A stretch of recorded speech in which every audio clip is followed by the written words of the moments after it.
더 큰 일을 보리라 라는 제목으로 요한복음 1장 43절에서 51절 말씀을 증거하겠습니다. 먼저 오늘 여러분 여기 지도를 잘 보십시오. 오늘 배경이 나오는 부분을 이 지도를 보고 이해하셔야지 뒤에 말씀이 정확하게 알 수 있습니다. 여러분 오늘 나오는 지명 중에요, 여러분 오늘 성경 본문에 28절을 보시기 바랍니다. 읽지는 안 했지만은 28절에 보면은 예수님이 지금 어디에 있냐 하면은 바로 요 부근에 있습니다. 여기요, 요단강 건너편 베다니입니다.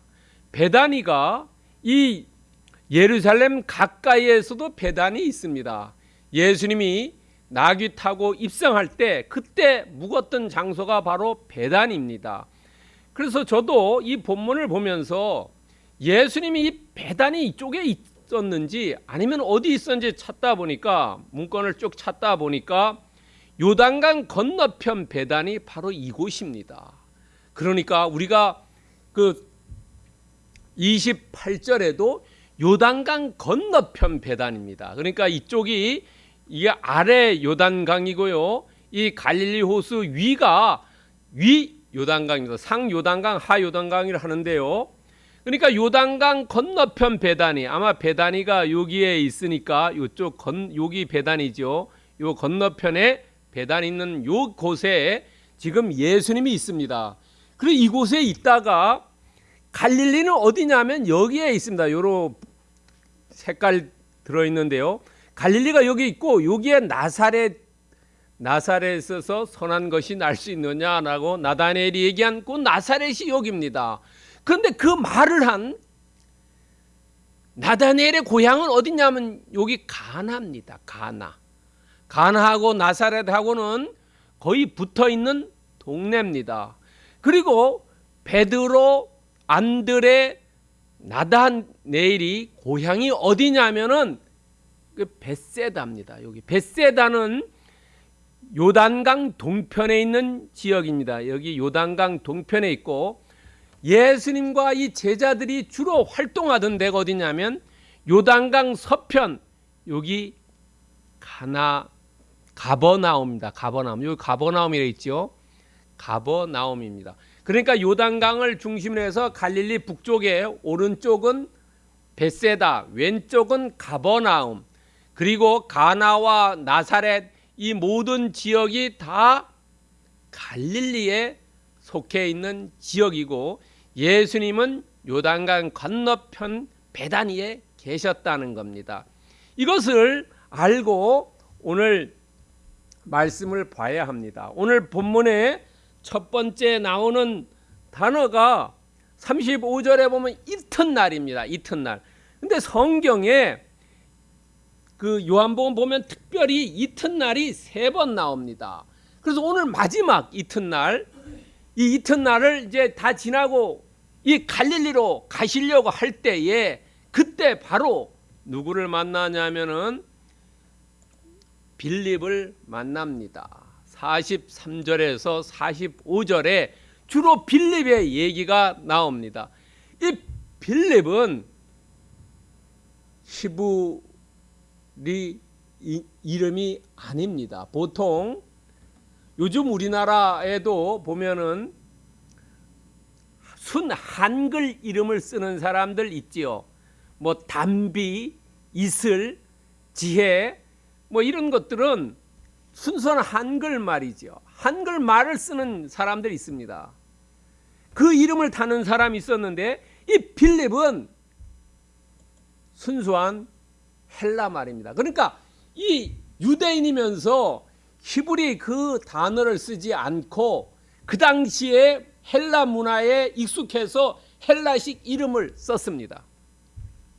그런데 제가 보기에 빌립은 헬라 말을 잘한 것 같습니다.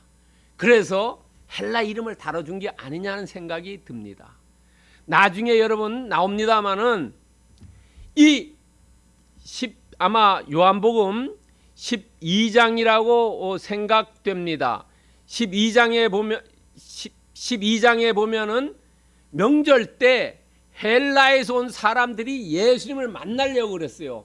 그런데 예수님 제자 중에 헬라 말을 하는 사람이 없어요. 그래서 이 헬라에서 온 사람들이 바로 빌립을 만나가지고 예수님 좀 소개시켜 달라 이렇게 얘기했어요. 오늘 가만히 생각해 보세요. 외국인이 와가지고 한국에 누구 저명한 사람을 소개시켜 달라 말을 하려면 거기 그 나라 말을 할 수 있는 사람이 필요하잖아요. 바로 빌립이 헬라어를 잘했다는 겁니다. 그런데 또 헬라어에 이름 있는 12제자 중에 한 사람이 있는데 누구냐 하면 안드레입니다. 안드레요. 안드레도 헬라식 이름입니다. 그래서 그때 이 명절 때 헬라에서 온 사람들을 빌립이 와서 얘기하니까 빌립이 누구한테 데리고 가냐면 안드레에게 데려갔어요. 그래서 안드레에게 데려가서 안드레와 같이 예수님께 그 사람들을 안내합니다. 그래서 안드레와 빌립은 헬라식 이름을 썼지만은 그 사람들은 헬라어에 능통한 사람들이었다는 거죠. 오늘날도 영어 이름 쓰는 사람들이 있지 않습니까? 그 사람들 영어를 잘 하는 사람들이겠죠. 미국에 가면 한국 사람들 이름 중에 그레이스라든지 존이라든지 이런 이름 많이 씁니다. 성경에 나온 이름요. 그러니까 우리가 그냥 안드레와 빌립이 헬라식 이름을 썼는데 그 사람들은 언어에 특별히 좋았다는 거죠. 능력이 있었다는 겁니다. 그리고 안드레와 베드로는 벳세다, 요단강 동쪽의 벳세다의 출신이지만은 가버나움 와서 어부 활동을 했다는 겁니다. 그리고 같은 동양 사람들인데 이 사람들은 지금 어디에 있습니까? 요단강 건너편 베단에 와 있지요. 그러니까 가버나움에서 멀리 세례 요한을 만나러 와 있습니다. 그러니까 그 같은 동양 사람들끼리 야, 내가 어제 어떤 사람 만났는데 네 한번 다시 만나보지 않을래? 이렇게 얘기할 수 있지요. 여러분, 우리가 만약에 다른 동네에 가가지고 갔는데 내가 어떤 사람 만났다. 그러면 같은 사람들끼리 서로 얘기하지 않겠습니까? 베드로와 안드레는 예수님을 만났기 때문에 그 예수님을 만난 내용을 같은 동양인 빌립에게 얘기해 줬다는 겁니다. 그런데 얘기해 주고 또 이 사람 안드레와 베드로가 빌립을 예수님께도 얘기했지 않겠습니까? 야, 우리와 같이 와 있는 저 동양 사람 한 사람이 있는데 걔가 정말로 좋은 사람이다. 믿음이 훌륭하다. 신앙이 정말로 특출하다라고 생각할 수 있지 않겠습니까? 우리도 보통 그렇죠. 어느 사람 소개할 때 저 사람 정말로 신앙이 좋은 사람이고 정말 본받을 만한 사람이다 라고 얘기해 줄 수 있다는 거죠. 그러니까 예수님에게는 빌립을 소개해 줬고 또 빌립에게는 예수님을 소개해 줬다는 겁니다. 그런데 재미난 게 소개해 줬는데 빌립이 먼저 예수님을 찾아간 게 아니고 예수님이 빌립을 먼저 찾아왔다는 거예요. 그것을 어떻게 알 수 있냐면은 여러분, 예수님께서 만나다라는 단어를 씁니다. 이 만나다라는 단어를 쓰는데 43절에 보면 빌립을 만나 이렇게 단어 있죠. 이 만나다는 단어는 헬라어로 휴리스코입니다. 휴리스코는 만나다는 의미보다는 찾다, 발견하다는 의미가 있습니다. 그러니까 예수님이 빌립을 찾았다는 겁니다. 얘기를 듣고 보니까 내가 저 사람 꼭 한번 만나고 싶다 이런 얘기 하지요. 우리가 마음에 들잖아요. 어떤 사람 정말로 신앙이 좋고 정말로 좋은 사람이다 라고 하면 그 사람 한번 만나볼까? 라고 마음이 드는 겁니다. 그러니까 안드레와 베드로가 빌립을 예수님께 잘 소개하니까 예수님께서 야, 내가 지금 갈릴리 가려고 하는데 걔 한번 만나보자 라고 했다는 거예요. 예수님이 먼저 빌립을 찾아갔다는 겁니다. 이게 중요합니다. 빌립이 먼저 찾아간 게 아니고 예수님께서 빌립을 먼저 찾아갔다는 겁니다. 그리고 예수님께서 빌립에게 얘기합니다. 뭐라고? 나를 따르라라고 얘기합니다. 나를 따르라는 의미는 어떤 의미냐면 우리는 그냥 따라와 이러면 뭐 그거 따라가면 되는구나 이렇게 생각하지만 그쪽 나라의 의미는 제자가 되라는 의미입니다. 제자가 되라는. 그래서 제가 옛날에 대학에 있을 때 학생들 보고 뭐 하다가 우리 연구실 와라 이러면은 그게 그냥 연구실 오라는 게 아니고 와서 내 제자가 되라는 그런 의미입니다. 그리고 그쪽의 사람들은 나를 따라와라 이런 것이 내 제자가 돼서 나에게 배워라는 겁니다. 그런데 이 빌립은 요한복음에만 3번 나옵니다. 그리고 공관복음인 마태, 마가, 누가복음엔 이름만 12제자 명단에 5번째 나옵니다. 5번째요. 베드로, 안드레, 요한, 야고보 그 다음 5번째 나오는 사람입니다. 그런데 이 요한복음에 3번 나오는 어디냐면은 여러분 오병이어 사건에 예수님께서 빌립을 시험하지요. 사람 많은데 야 이 사람은 어떻게 좀 먹여라 이랬더니까 아니요 그 사람들 다 먹이려면 200달란트도 부족합니다 라고 얘기한 사람이 바로 빌립입니다. 그리고 12장에서는 그 헬라 사람이고 그 다음에 14장 8절에 한번 나옵니다. 예수님께서 14장 6절에 유명한 말씀하시오. 나는 길이요 진리요 생명이니 나로 말미암지 아버지께로 갈 수가 없다라고 했는데 그 아버지를 보여주세요 라고 얘기한 사람이 바로 빌립입니다. 이렇게 3번 나옵니다. 그런데 이 빌립은 전도를 받았습니다. 제자가 됐습니다. 그 다음에 전도를 받고 나니까 이 안에 마음이 끓지요. 여러분요. 처음에 어떻습니까? 예수 그리스도 만나서 신앙이 막 불탈 때 그런 상태를 얘기합니다. 누구나 그럴 때가 있죠. 정말로 안에서 막 성령이 움직여서 그대로 있을 수는 없고 뭔가를 해야 되겠다는. 지금 바로 나다네일이 그런 심정입니다. 그래가지고 야 내가 여기 와 있는데 나랑 같이 세례 요한의 제자였던 나다네일에게 내가 전해야 되겠다. 전해야 되겠다. 그러면서 전하는데 뭘로 했냐면 빌립은 구약에 대해서 좀 알았던 것 같습니다. 구약에 대해서. 구약의 말씀을 가지고 전합니다. 여러분 미가서 9장 5절인가요? 5장 9절인가요? 거기에 보면은 메시아가 베들레헴에 난다. 아니면 이사야서 53장의 이야기 이런 것들을 가지고 얘기합니다.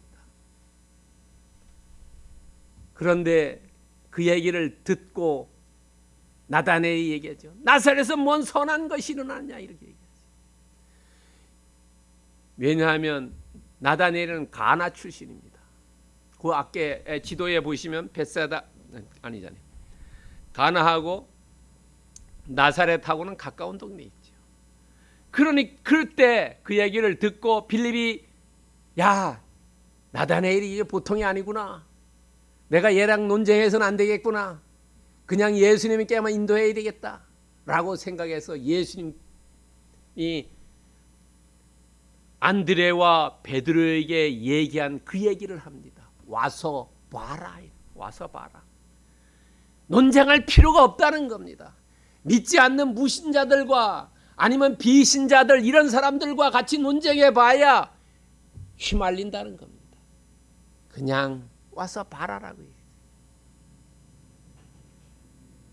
여러분 여기에서 우리가 알 수 있는 것은 하나 뭐냐면 예수님께서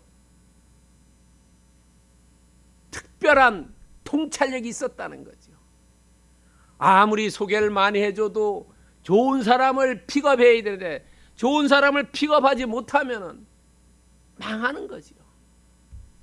예수님은 이 빌립을 찾아간 그것을 통해서 우리는 예수님이 사람을 취하는 특별한 안목을 가졌다는 것을 알 수 있어요.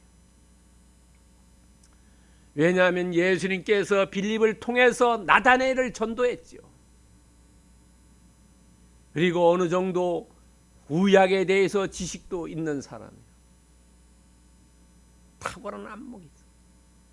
여러분, 어디서나 좋은 사람을 취하면 흥하지만 나쁜 사람을 취하면 망하지요.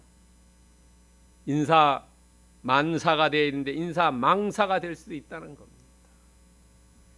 예수님은 특별한 안목이 있다. 여러분은 어떻습니까? 정말로 우리도 우리 자신도 한번 살펴보면은 정말로 결혼할 때 배우자를 잘 선택해야 되고, 직장에서 윗사람 아랫사람 있을 때 윗사람 우리가 선택은 못하지만 아랫사람을 사람을 뽑고 이럴 때 정말로 잘 뽑으면 흥하지만 잘못 뽑아놓으면 그 회사 망하지요. 정보 다 빼가고요. 쿠팡 사태가 그런 거 아닙니까? 한 놈이 들어와가지고 정보 탈취해 갔지 않습니까? 그래서 문제가 커지고 하는. 정확한 사람, 그걸 뽑을 수 있는 그런 안목이 있어요. 그런 통찰력이 있어요. 예수님은 그런 통찰력을 가졌다는 겁니다. 사무엘상 16장 7절에 보면 사람이 외모로 보지만, 우리나라에선 사람을 선택할 때 신원서판이라고 그러죠. 신원서판. 모습이 어떻고 말씀이 어떻고 글을 잘 쓰고 판단력이 어떻냐. 우리나라에선 사람을 선택할 때 신원서판이라는 속담이 있습니다. 그러나 성경에서는 그 사람의 중심을 본다 그랬죠. 사무엘이 이새의 아들 7명 중에 다윗을 취하지 않습니까? 중심을 봤다는 겁니다. 그 형들이 더 늠름하고 멋있었지만은 볼품없는 다윗을 택했다는 겁니다. 그런데 우리는 어떻게 하면 이 중심을 알 수 있느냐? 그것은 갈라디아서 5장 22, 23절에서 얘기하는 성령의 열매로 그 사람이 가득되어 있느냐 비어 있느냐는 겁니다. 성령의 열매가 있느냐 없느냐로 그 사람 판단해야 된다. 사랑과 희락과 화평과 오래 참음과 자비와 양성과 충성과 온유와 절제, 성령의 열매가 그 사람 내부에 맺어져 있느냐는 거예요.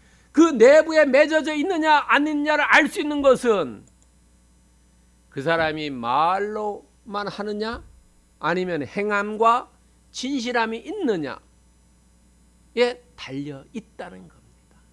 자, 우리가 교회 다니면서 정말로 세상에 나가서 승리할 수 있는 것은 하나님을 통해서 우리에게 지혜를 주시고 우리에게 통찰력을 주시고 올바른 사람을 우리가 만나고 그 사람을 통해서 일이 이루어지죠. 세상은 혼자 살아가는 것이 아니죠.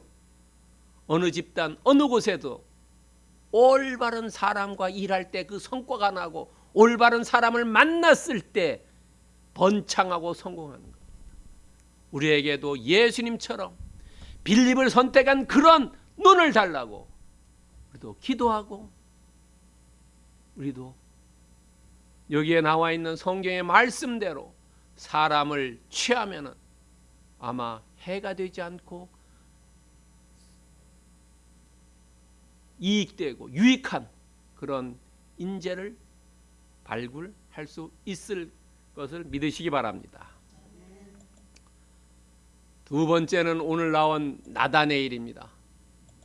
나다네일은 45절에서 51절에 나옵니다. 나다네일은 요한복음에만 나오고 타 복음서에 나오지 않습니다. 나다네일의 이름은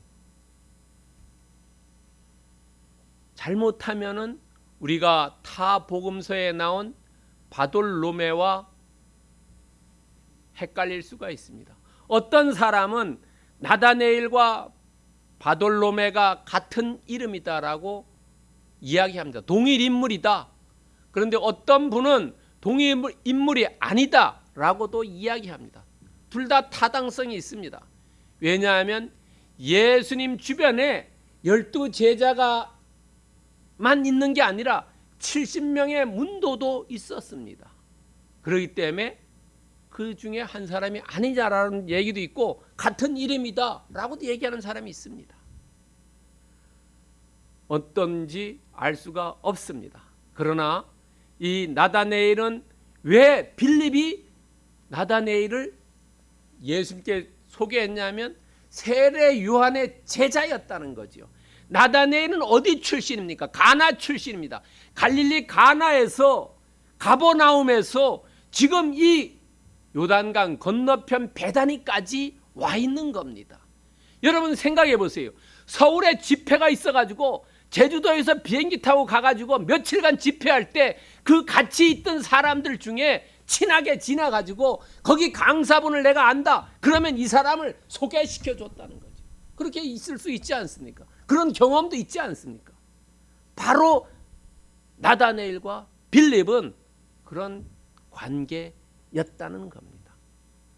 그랬을 때 빌립으로부터 예수님을 소개받았을 때 나다네일이 보인 첫 번째 반응은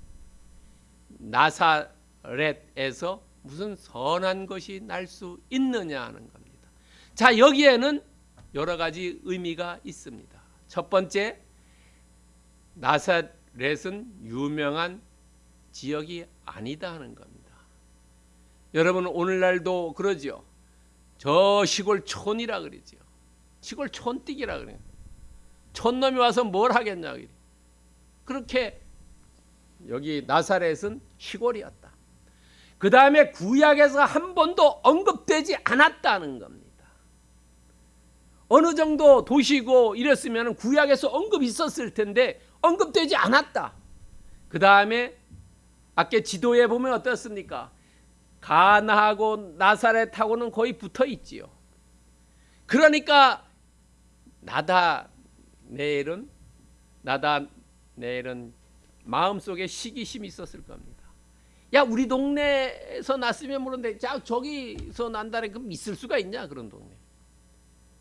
유명한 곳이 아니었고 구약에 언급도 안 돼 있고 우리 동네보다 못한 저런 동네. 거기서 그게 날 수 있느냐? 그거 안 되지. 그게 그 동네 안 돼. 이런 식으로 생각했다는 거예요. 그래서 나사렛에서 무슨 선한 것이 날 수 있느냐라고 얘기했습니다. 그럴 때 와서 보라 이렇게 빌립이 얘기하지요. 그랬을 때 이제 둘이 같이 예수님께로 갑니다.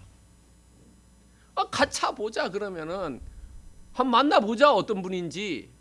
그랬을 때 예수님께서 야, 너 봤다 이러니까 너 무화과 아래에서 있을 때 내가 너 알았다. 그러니까 얘기하죠. 어떻게 나를 아셨습니까? 라고. 나와 예수님과는 전혀 생면부지고 그런데 내 속마음, 내가 지금 예수님을 깔보고 있던 거 그거를 다 알고 있었다 하니까 속마음이 들켜버렸어요. 나를 어떻게 아시네? 만난 적이 없는데 어떻게 아십니까? 라고 얘기했을 때 빌립이란 나다네일이 또 얘기하지요. 내가 무화과나무 아래 있었다. 그랬을 때 완전히 이 나다네일은 자기의 모든 것을 다 내려놓습니다. 랍비여, 당신은 하나님의 아들이시요 당신은 이스라엘의 임금이다. 이 랍비여라는 것은 그 당시의 선생에 대해서 아주 존경스러운 말입니다. 랍비라는 말은요. 또 하나는 당신은 하나님의 아들이시오라고 얘기했습니다. 여러분 성경에서 마태복음은 함께 하겠다는 겁니다. 마태복음 1장에 임마누엘 내가 너와 함께 하겠다. 마태복음 28장 20절인가요? 함께 하겠다. 땅끝까지 내가 함께 해주겠다 하는 거예요. 그런데 요한복음은 1장에 뭐냐면 하나님의 아들이고 21장에 하나님의 아들로 끝납니다. 요한복음은 어쨌든 하나님의 아들로 요한복음을 이루어졌어요. 왜냐하면 그 당시에 사람들이 예수님은 신성이 없는 사람이다라고 얘기했어요. 예수님이 돌아가시고 두 세대가 지났습니다. 요한복음이 90년도에 만들어졌어요. 그러니까 30년 또 하는 30년, 60년이 지난 다음에 예수님에 대한 생각이 사람들이 달라지니까 요한이 바로 예수님은 사람이 아니고 사람의 형상을 입었지만 그 사람 안에는 신성이 있다라는 것을 처음과 마지막에 이것을 기술해 놓은 겁니다. 그러니까 요한복음을 읽을 때는 예수님이 신성하다, 그 사람은 사람의 옷을 입었지만은 사람이 아니고 하나님의 아들이고 하나님이다라는 것을 얘기해 주는 겁니다. 이 바로 나다니엘이 그것을 고백하는 겁니다. 여러분, 이 고백이 나다니엘의 고백만은 아닙니다. 누가 고백했냐면 세례 요한도 고백했습니다. 하나님의 아들이라고요.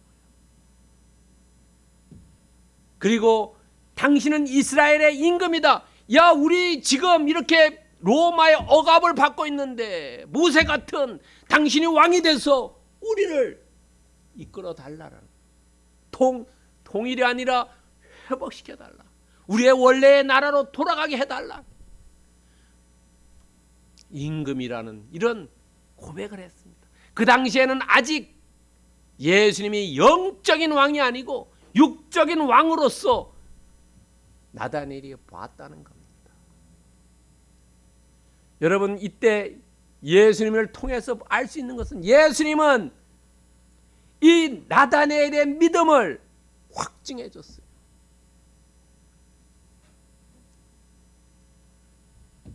하나님의 아들이요 당신은 이스라엘의 임금이다라고 이 이야기를 듣고 예수님께서 내가 진실로 이릅니다. 하늘이 열리고 하나님의 사자가 인자 위로 오르락내리락 하는 것을 너가 본다라고 확증해주고 너가 앞으로 이렇게 될 것이다라고 믿음을 성장시켜 주신 약속을 합니다. 여러분, 놀랍지 않습니까? 그리고 칭찬도 해주지요. 여러분, 보라, 이는 참으로 이스라엘 사람이다. 그 속에 간사함이 없다라고도 얘기하지요. 격려해주고요, 칭찬해주고 믿음이 좋다. 근데 재미있는 거 한번 보세요. 빌립과 나다니엘 두 사람을 비교했을 때 나다니엘은 신앙의 고백을 합니다. 예수님에 대해서요. 그러나 빌립은 구약에 대해서 알고 있지만은 고백할 것이 없습니다. 그게 두 사람의 차이입니다. 같이 세례 요한 문화생이지만은 예수님을 만났지만은 예수님이 빌립은 찾았고 나다니엘은 예수님을 만나러 갔지만은 두 사람의 차이는 믿음을 고백을 하느냐 고백하지 않느냐. 예수님은 전지한 분입니다. 우리 속에 있는 것을 아시는 분입니다. 요한복음 2장 25절에도 그런 말씀이 있습니다. 사람 속에 있는 것을 아신다는 겁니다. 아시기 때문에 나다니엘처럼 신앙을 고백한 사람, 그 사람의 중심 내부를 알기 때문에 가식적인 신앙 고백인지 아니면은 정말로 참 신앙 고백인지 예수님이 아시고 참 신앙 고백인 사람은 더 해주신다는 겁니다. 그럼 마태복음 25장 달란트 비유에서 어떻습니까? 5달란트와 2달란트 받은 사람은 2배씩 더 받았지요. 1달란트 받은 사람은 예수님이 뺏어가 버렸지 않습니까? 신앙도 충성하면 충성할수록 하나님께서 더 큰 복으로 주시고 그렇지 않을 때는 뺏어간다는 것. 그러니까 우리가 해야 될 것은 나다니엘처럼 하나님을 경배하고 그것 섬기는 겁니다. 여러분, 그것을 통해서 믿음이 확장되고 성장될 줄 믿습니다. 세 번째는 오늘 나온 분 중에 예수님입니다. 예수님은 47절부터 51절 전절을 통해서 나옵니다. 예수님은 사역에 필요한 인물과 지역을 찾습니다. 그리고 솔루션을 제시합니다. 해법을 제시합니다. 자, 예수님은 왜 갈릴리로 가려고 했느냐 하는 겁니다. 왜 갈릴리로 가려고 했을까요? 그것은 그 안에 깊은 뜻이 있습니다. 뭐냐 하면 지금 이 예루살렘 주변에는 세례 요한이 터를 잡고 있습니다.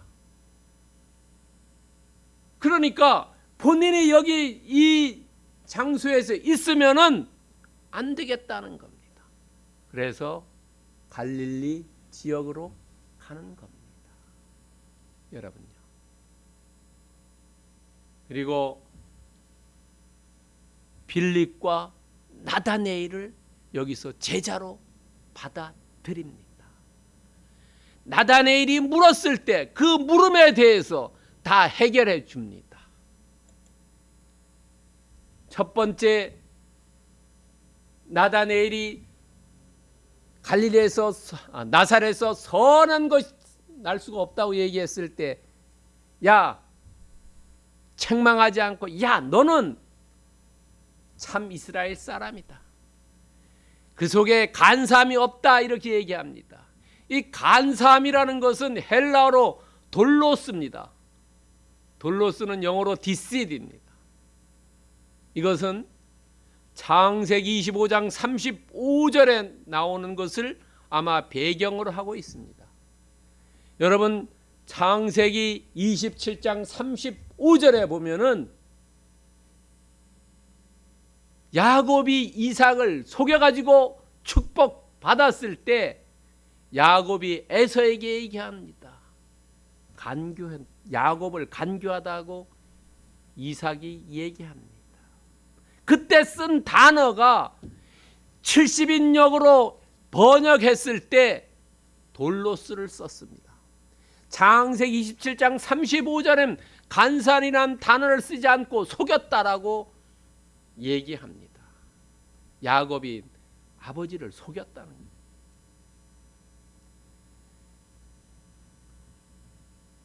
시편 32편 2절에도 간사함이 없다면은 복이 있다라고 이야기해 줍니다. 우리 안에 정말로 사람이 진국이고 순수한 사람이면은 그 사람은 복을 받는다라는 겁니다. 신앙에 대해서요. 여러분 가만히 생각해 보세요. 만약에 이 나다네일이 약간 머리가 돌아가는 사람이었다면은 예수님에게 그렇게 얘기 안 했을 겁니다. 무슨 나사렛에서 선한 것이 날 수 있냐 이렇게 얘기 안 했어요. 그냥 잘하고 아이고 아까 뭐 실수했어요. 봐주세요. 그러나 그렇게 하지 않았다는 거예요. 간사함이 없다는 것은 그 사람이 진국이고 순둥이였다는 거죠. 바보 같은 사람이었다는 거죠. 오늘날로 얘기하면 순진한 사람이었다는 겁니다. 그랬을 때 나를 어떻게 아십니까? 이렇게 얘기하니까 빌립이 너를 부르기 전에 내가 무화과나무에 있을 때 봤다. 여기에서 우리는 예수님의 전지성을 알 수 있습니다. 예수님의 전지성은 아마 시편 139편에서 2절과 4절에 보면은 그런 말씀이 나옵니다. 139편 2절에 보면은 여호와여 주께서 내가 앉고 일어섬을 아시고 멀리서도 나의 생각을 아신다는 겁니다. 3절에 보면은 나의 모든 길과 내가 눕는 것을 살펴보셨으므로 나의 모든 행위를 안다. 내 생각을 알고 내 행위를 알고 4절에서는 내가 말하기 전에 내 입술에 어떤 말을 하는까지 알 수 있다는 거예요. 생각을 알고 행동을 하고 말하는 것까지 하나님은 아신다는 겁니다. 그러니까 이때 어떻습니까? 빌립이 요새 말로 하면 납작 엎드리는 겁니다. 아이코 주님 살려주세요. 내가 잘못했습니다. 앞으로는 주님을 잘 섬기겠습니다. 잘 경배하겠습니다라고 납작 엎드렸다는 겁니다. 말꼬리 잡지 않았다는 겁니다. 어떤 문구 얘기하지 않았다는 겁니다. 이게 제자에 될 수 있는 조건이라는 거죠. 내가 몰랐으면은 실수했으면 납작 엎드려야지. 아이고 죄송합니다. 살려주세요. 잘못했습니다 해야 되는. 자기가 아까 어떻게 되고 자꾸 변명만 한다는 겁니다. 그게 인간이지요. 그러나 나다네엘은 그렇지 않았다는 겁니다. 그러면서 얘기합니다. 내가 너를 무화과나무에서 보았다 하므로 믿느냐? 너가 더 큰 일을 보리라. 여러분, 더 큰 일을 보리라는 것은 어떤 의미냐 하면 요한복음의 2장부터 11장에 7개의 표적이 나오지요. 그 표적 중에 2장에서 1장 51절에 끝난 다음에 2장 1절에서 11절까지 어떤 얘기 나옵니까? 가나의 혼인잔치 나오죠. 이 나다네엘이 어디 출신입니까? 가나 출신 아닙니까? 놀랍지 않습니까? 가나 출신인데 너가 큰일을 보리라 했고 가나에서 바로 물이 포도주로 변하는 놀라운 것을 바로 보여주지 않습니까? 예수님이요. 말하신 그대로 예수님께서 행하셨다는 겁니다. 가나에서 바로 첫 번째 표적을 행하셨다는 것. 이게 연결이 되는 겁니다. 바로요. 그래서 성경은 이게 서로 연결되지 어떤 것도 그냥이 아니라는 거죠. 서로 다 연결되어 있어요. 씨줄 날줄처럼 다 맞춰져 있다는 겁니다. 그렇기 때문에 놀랍다는 겁니다. 바로. 그리고 마지막으로 이 얘기를 해줍니다. 진실로 너희에게 이르노니, 이게 너희는 어떻게 생각하면 나다네엘만 얘기하는 게 아니라 거기에 있던 사람들에게 같이 얘기해 주는 겁니다. 오늘 우리에게 얘기해 주는 겁니다. 이게 복수로 나와 있어요. 원어에 보면은 하늘이 열리고 하나님의 사자들이 인자 위에 오르락내리락 하는 것을 보리라라고 했어요. 이것은 창세기 28장 12절과 17절을 배경으로 하는 겁니다. 야곱이 도망갈 때 베델에서 하룻밤을 자지요. 그때 꿈을 꿀 때 사다리가 하늘로부터 내려서 오르락내리락 천사 간다는 얘기 나오죠. 그리고 깬 다음에 야곱이 얘기합니다. 뭐라고? 하나님의 집이고 하나님의 문이라고 이야기하지 않습니까? 바로 하늘이 열렸다라는 것은 소통할 수 있다는 겁니다. 여러분, 스데반이 죽을 때 어땠습니까? 하늘이 열리고 예수님을 만났다고 얘기하지 않습니까? 예수님을 만난 게 아니라 예수님을 보았다고 얘기하지 않습니까? 스데반이요. 하늘이 열려서 예수님을 봤다는 겁니다. 하늘이 열린다는 것은 우리가 소통할 수 있는 거고, 그 소통을 누가 책임지냐 하면 하나님의 사자들이 책임진다는 겁니다. 계시록에 보면은 사자들이 우리의 기도를 가지고 올라간다고 이야기하고 있습니다. 또 인자라는 것은 예수님께서 본인을 이야기하고 있습니다. 인자라고 한 것은 본인을 얘기하는 겁니다. 특별히 오르락내리락해서 보리라, 이 보리라는 것은 헬라어로 호라우인데, 이 호라우를 여기서는 보리라고 번역했는데 실은 보리라보다는 예수님 위를 오르락내리락하는 것을 뭡니까? 본다는 것보다는 깨닫는다. 너희들이 알게 될 것이다 라는 겁니다. 미래 확장형입니다. 너희들이 큰 일을 보는데 그것이 하늘이 열리고 사자들이 오르락내리락하는데 그것을 너희들이 깨닫고 너희들이 체험하고 너희들이 볼 수 있게 될 것이다 라는 겁니다. 다른 겁니다.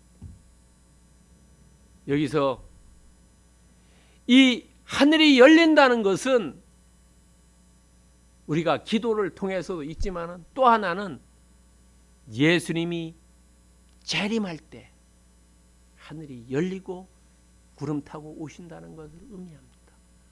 승천할 때도 의미합니다. 부활과 재림을 의미합니다. 47절과 51절을 통해서 예수님이 자기에 대한 약속을 합니다. 자기 계시에 대한 약속이에요. 자기 계시를 했고 그것에 의해서 약속해 주는 겁니다. 하나님 예수님은 사도 요한이 기록한 것처럼 사람이지만 사람이 아닌 신성을 가진 하나님이다라는 것. 그것을 통해서 지금 제자들에게 보여주고 제자들에게 약속해 주는 거예요. 너희들이 보리라. 너희들이 깨닫게 되리라. 너희들이 체험하게 될 것이다 라는 것을 이야기해 주고 있습니다. 예수님은 오늘 보면은 사자들이 인자 위에 오르락 내리죠. 예수님을 통해서만 이루어질 수 있다는 겁니다. 야곱이 베델에서는 그 장소를 얘기하지만 오늘 예수님은 장소와 본인 자신을 통해